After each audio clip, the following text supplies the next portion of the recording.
The bank lobby froze. The man they'd dismissed just moments earlier now stood in a sharp blazer, his assistant silently handing out sealed envelopes. Their manager turned pale as he read his, realizing too late who they were dealing with. Every eye widened as the truth began to unfold. But what happened next will shock even those who thought they'd seen everything. But first, let's go back to the beginning. Go back. The cold air from the vent whispered down onto the marble floors of Central Trust Bank, but the chill that met Miles Carter had nothing to do with the climate control.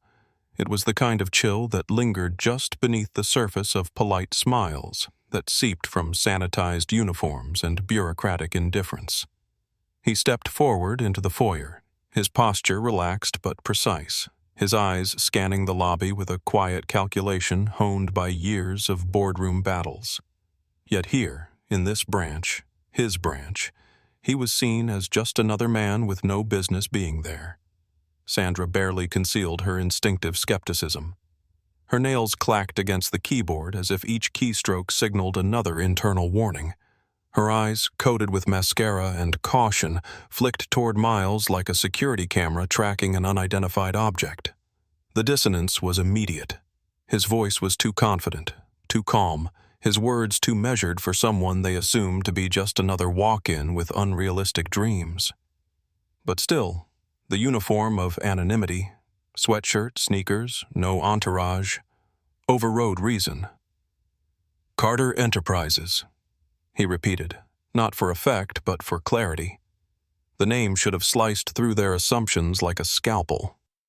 But it didn't.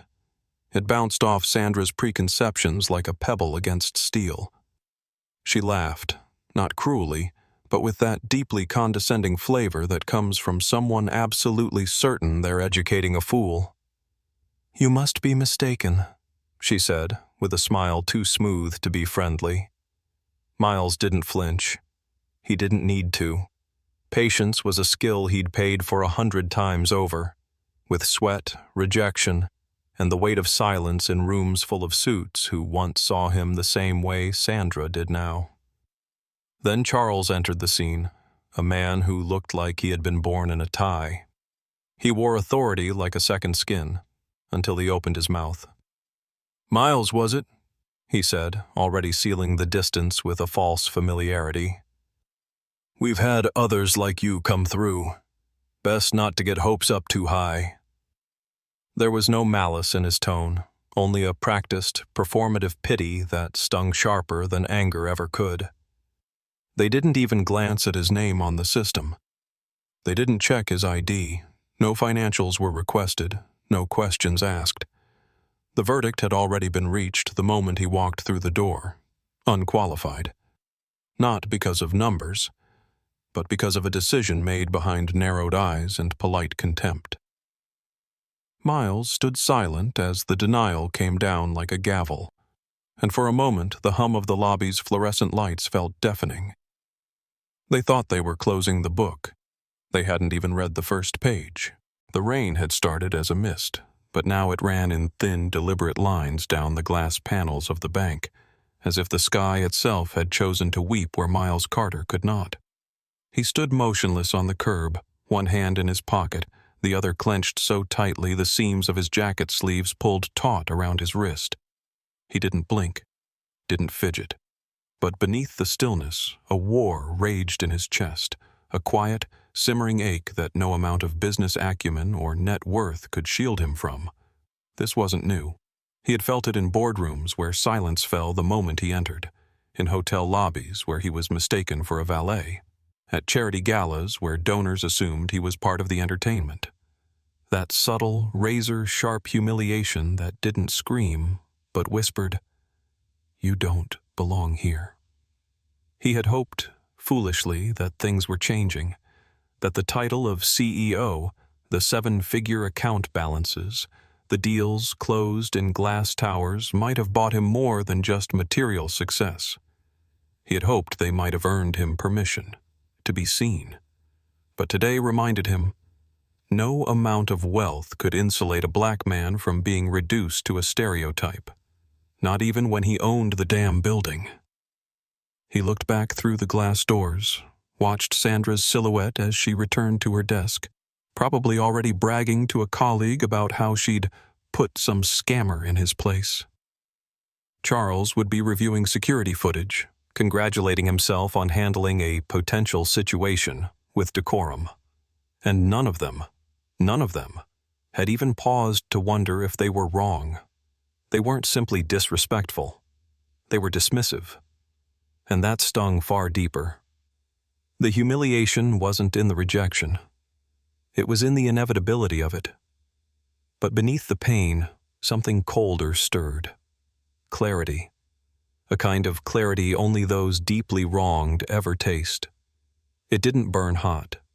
It crystallized, sharp, deliberate, and precise. Because Miles wasn't just any man turned away from a bank. He was the architect behind its walls, the ink on the deed, the signature that authorized Charles's last bonus and Sandra's onboarding paperwork. They hadn't just insulted a customer. They had insulted the very hand that wrote their paychecks. And though the rain continued to fall, Miles no longer felt the cold. Only purpose. The call had lasted 45 seconds, not a word more than necessary. Miles didn't need to explain the context. Vanessa had been with him long enough to recognize the weight in his voice when dignity had been trampled. And she moved like purpose itself.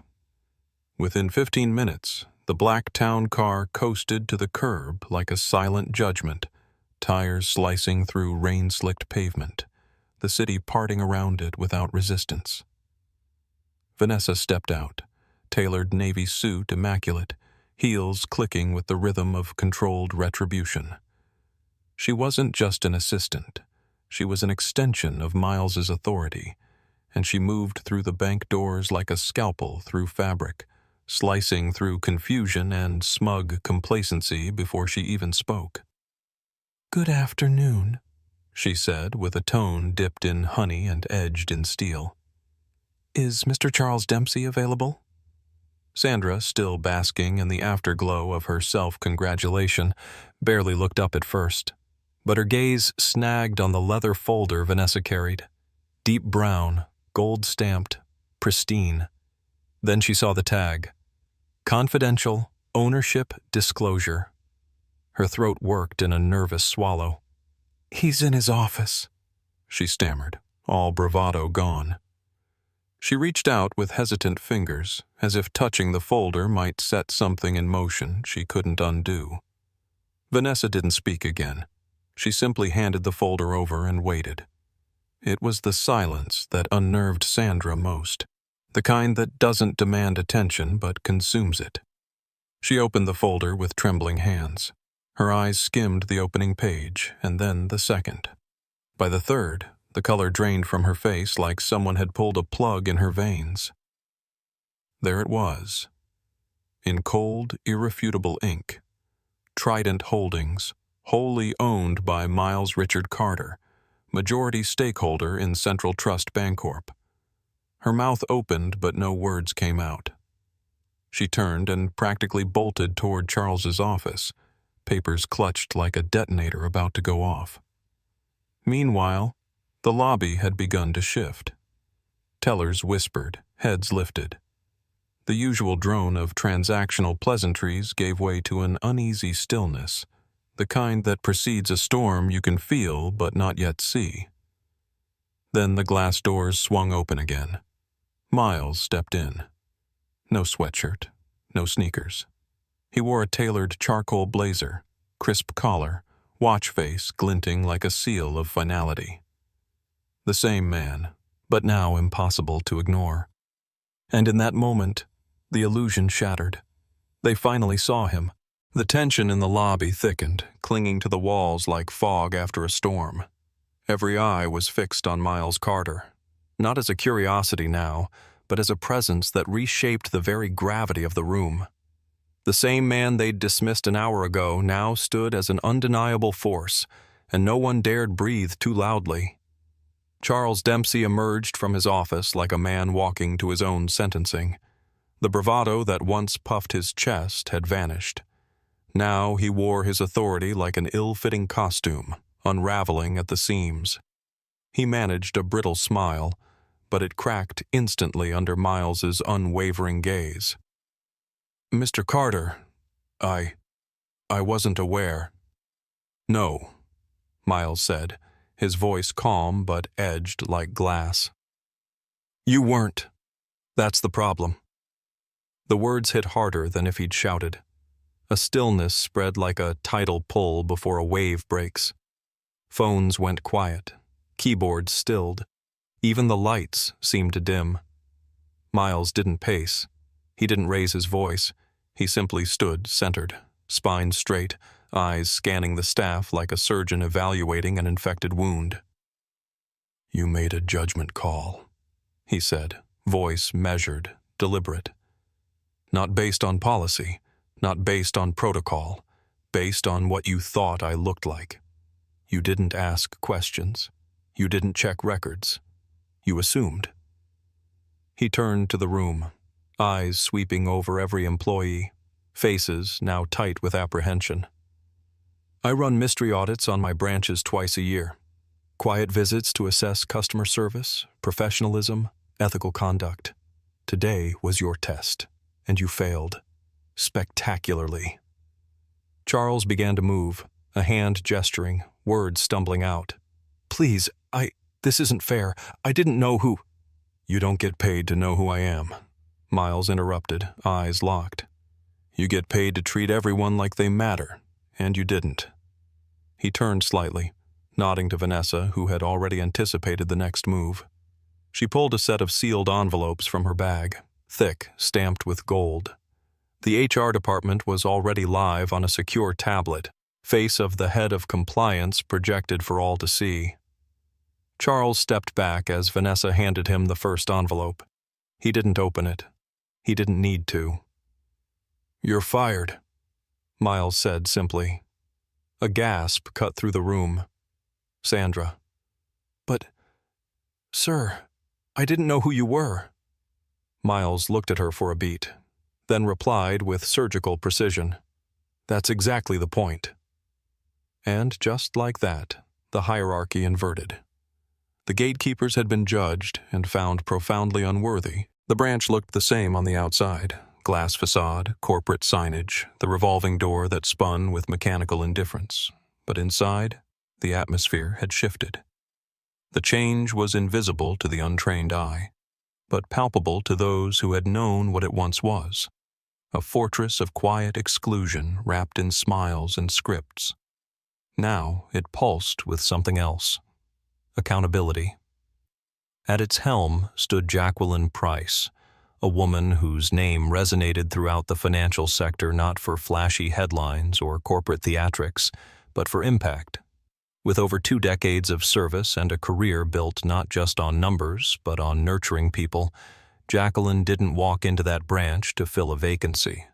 She walked in to raise a standard. Her first day wasn't marked by a ribbon cutting or PR photos. It was marked by a closed-door meeting with every remaining staff member, where she asked one simple question: "What kind of legacy do you want to leave here?" But Jacqueline's appointment was only the surface ripple. Beneath it, the tide had shifted. The leaked footage, grainy, raw, impossible to ignore, circulated faster than any press release ever could. It showed a man dismissed, disrespected, then revealed as the very force behind the institution's power. It showed a reckoning, but it also showed restraint. Miles never raised his voice. He didn't need to. The footage was a mirror, and the internet held it high. Public reaction was swift and divided, but among those who mattered, among those who had felt the sting of being overlooked and undervalued, it was electric. Miles Carter never issued a statement, no interviews, no revenge tour, because real authority doesn't need a microphone. Instead, there were memos, internal, immediate. Every branch of Central Trust initiated a 2-phase reform program: implicit bias education and structural equity audits. Trainings weren't optional. Performance reviews were overhauled to measure respect, not just results. Promotion panels were diversified. Complaints once buried in HR drawers were reopened and reviewed by external consultants with no loyalty but to fairness. Miles hadn't merely corrected a wrong, he'd challenged a culture, and in doing so he ignited a conversation across the industry. Other banks watched, some scoffed, others scrambled to self-correct before they became the next cautionary tale. Inside Central Trust, however, the message was clear. This wasn't just damage control, this was transformation. And it bore the signature of a man who never had to raise his voice to shake a nation of institutions awake.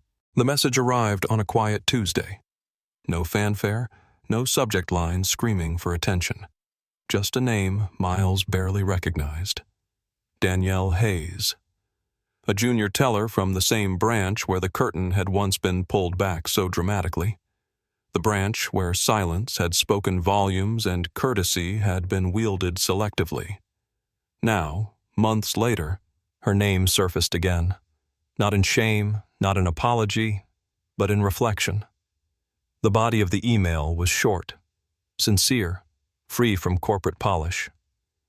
She wrote about the discomfort of those first few weeks after the fallout, how shame clung to her like static, how she questioned every glance she'd ever ignored, every customer she'd ever sized up before a greeting left her lips. She admitted to complicity, not in action, but in silence. And she admitted it not to seek forgiveness, but to mark a turning point. The new training hadn't been a checkbox for her. It had been a confrontation. The instructors didn't lecture. They challenged, made them role-play their worst instincts, forced them to look people in the eye and ask themselves why they hesitated to say, "Sir," to one customer and not another. Danielle wrote about tears in the break room, about one coworker quitting rather than face herself in the mirror, about how, despite it all, she stayed. She stayed because change, real change, was rarely comfortable. She stayed because she wanted to be better. And last week, she'd been promoted. Not as a token, not as a PR move, but because she'd earned it, by learning, by leading, by becoming someone her peers now turned to for guidance. Her message ended plainly. Thank you for holding the mirror to our faces. Some of us finally saw what we had become, and what we could be. Miles read it twice, then a third time. He didn't forward it, didn't screenshot it for a keynote or a board meeting. He archived it in a private folder named Standards, a quiet place, away from headlines and quarterly reports, where he kept the moments that mattered. Because for all the influence he wielded, for all the rooms he could now walk into without ever being questioned, this was the kind of impact he valued most. Not a headline, not a headline grab, but a shift. A ripple that started with humiliation and ended with transformation. True power, he knew, didn't demand applause. It demanded standards. And once those were raised, the world had no choice but to rise with them. There's a particular kind of fire that burns quietly, without smoke, without spectacle. The kind that doesn't explode, but reshapes the landscape 1 inch at a time.